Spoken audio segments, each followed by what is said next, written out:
राधे राधे। जय श्री कृष्ण। जया एकादशी कथा।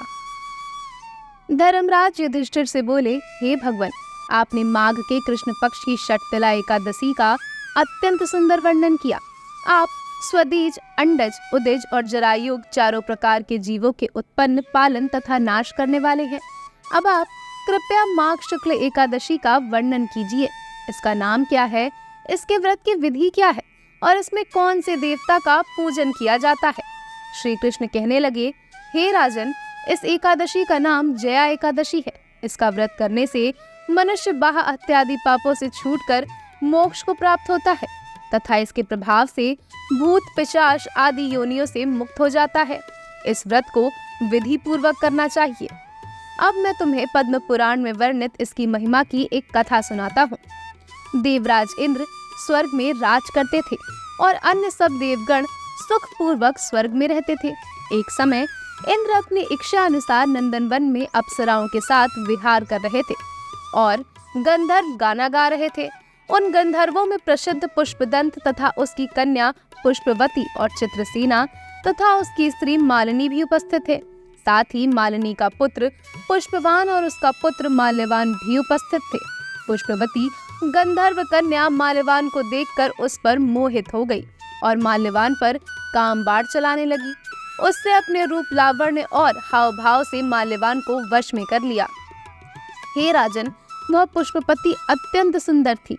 अब वे इंद्र को प्रसन्न करने के लिए गाना करने लगे, परंतु परस्पर मोहित हो जाने के कारण उनका चित्त भ्रमित हो गया था।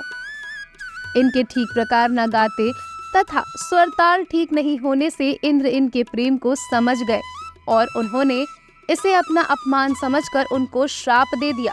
इंद्र ने कहा, हे मूर्ख, तुमने मेरी आज्ञा का उल्लंघन किया है, इसलिए तुम्हारा धिक्कार है। अब तुम दोनों स्त्री पुरुष के रूप में मृत्युलोक में जाकर पिशाच रूप धारण करो और अपने कर्मों का फल भोगो।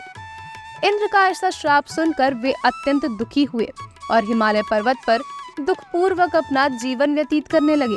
उन्हें गंध, रस तथा स्पर्श आदि का कुछ भी ज्ञान नहीं था। वहाँ उनको महान दुख मिल रहे थे। उन्हें एक क्षण के लिए भी निंद्रा नहीं आती थी। उस जगह अत्यंत शीत था, इससे उनके रोंगटे खड़े रहते और मारे शीत के दांत बचते रहते।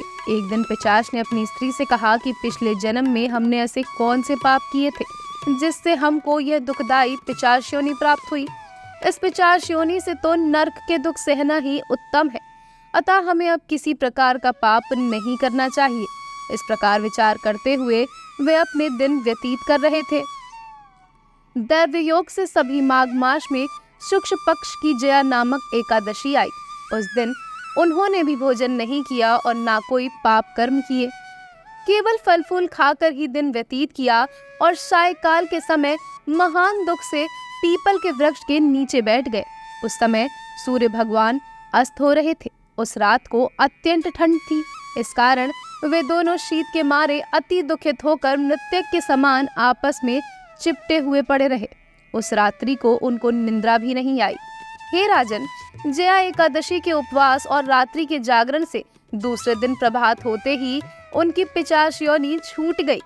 अत्यंत सुंदर गंधर्व और अप्सरा के देह धारण कर सुंदर वस्त्राभूषणों से अलंकृत होकर उन्होंने स्वर्गलोक को प्रस्थान किया।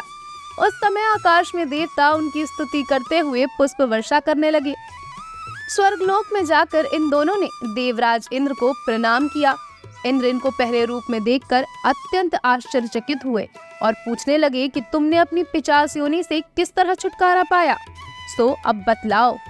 माल्यवान बोले, हे इंद्रदेव, भगवान विष्णु की कृपा और जया एकादशी के व्रत के प्रभाव से ही हमारी पिशाच देह छूटी है। तब इंद्र बोले, हे माल्यवान, भगवान की कृपा और एकादशी का व्रत करने से न केवल तुम्हारी पिशाच योनि छूट गई, वरन हम लोगों के भी वंदनीय हो गए, क्योंकि विष्णु और शिव के भक्त हम लोगों के वंदनीय हैं। अतः आप धन्य हैं। अब आप पुष्पवती के साथ जाकर विहार करो। श्री कृष्ण कहने लगे कि हे राजा युधिष्ठिर, इस जया एकादशी के व्रत से बुरी योनि छूट जाती है। जिस मनुष्य ने इस एकादशी का व्रत किया है उसे मानो सब यज्ञ, जप, दान आदि कर लिए। जो मनुष्य जया एकादशी का व्रत करते हैं वे अवश्य ही 1000 वर्ष तक स्वर्ग में वास करते हैं। जया एकादशी के व्रत रखने का इतना फल होता है कि अगर इस एकादशी को किसी को संकल्प भी कर दिया जाए जिसकी मृत्यु हो चुकी है, वह प्रेत योनि से मुक्त हो जाएगा और वह भगवत धाम को प्राप्त कर लेता है। राधे राधे। जय श्री कृष्ण।